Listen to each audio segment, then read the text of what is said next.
Ahead, profit falls at a pair of Dow components, and no crying in the cockpit later in the show.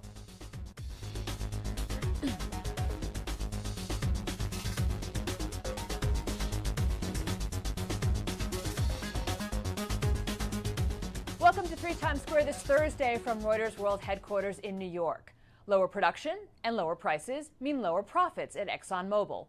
The world's largest publicly traded oil company still made close to $10 billion in the third quarter, a figure that topped forecasts. While Pfizer also saw its earnings drop on lower Lipitor sales as it continues to face competition from cheaper generics. Its results missed the outlook of analysts. Checking the shares right now, Exxon Mobil down just under 1%, and the same with Pfizer as well. On the East Coast, millions dealing without power as the cleanup continues following Hurricane Sandy, the storm killing at least 76 people. The New York City subway system partially reopening, some areas remaining flooded, while retailers starting to open their doors after being forced to shut down. That includes Macy's, which shuttered 200 Macy's and Bloomingdale's locations as Sandy came through. The chain reporting October same-store sales that topped forecasts and saying it expects to recoup the lost sales from stores that had to close. Costco sales also outperforming while Limited missed. Checking the shares right now, Macy's up about 2.5%, Costco up just slightly, relatively flat, and Limited down almost 3%.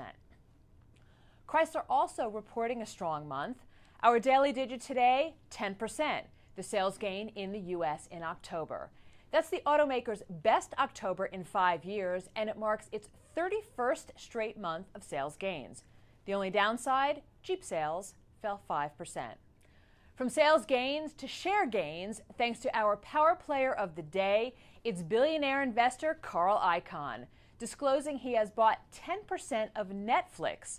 Icahn saying he thinks it's undervalued and would make a great acquisition for a number of companies. Shares closed up 14% yesterday. They're giving back some of those gains so far today.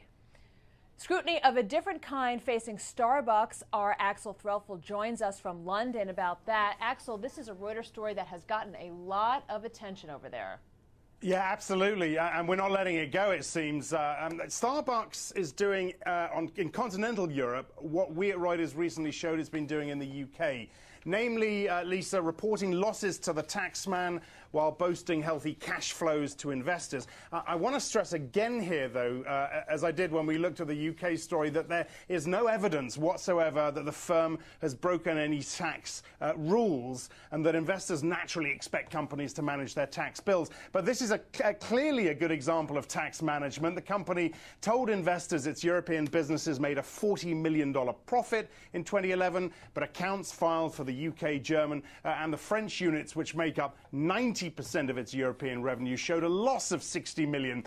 Their explanation, the company simply used a different measure of profit when reporting its performance to investors and when filing to the tax one. I guess, Lisa, the question is, are the savings worth the battering its reputation is getting? And it is getting a battering over here, I can tell you.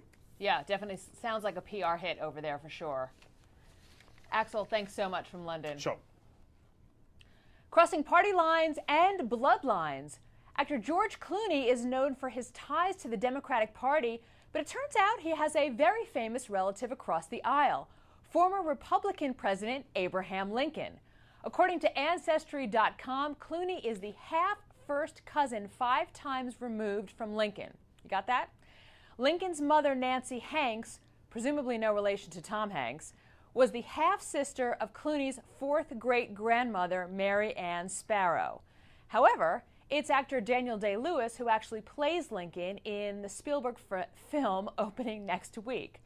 How's that for a tangled Hollywood family tree? And finally, kindergarten kids earning their wings. A kindergarten in the country of Georgia getting a plane ground, a grounded Yak 40 plane that serves as a playground. The school's owner purchased the plane for these lucky kids who get to play cabin crew and roam the cockpit too, complete with headphones and controls. Thankfully, looks like they were spared poor food and service.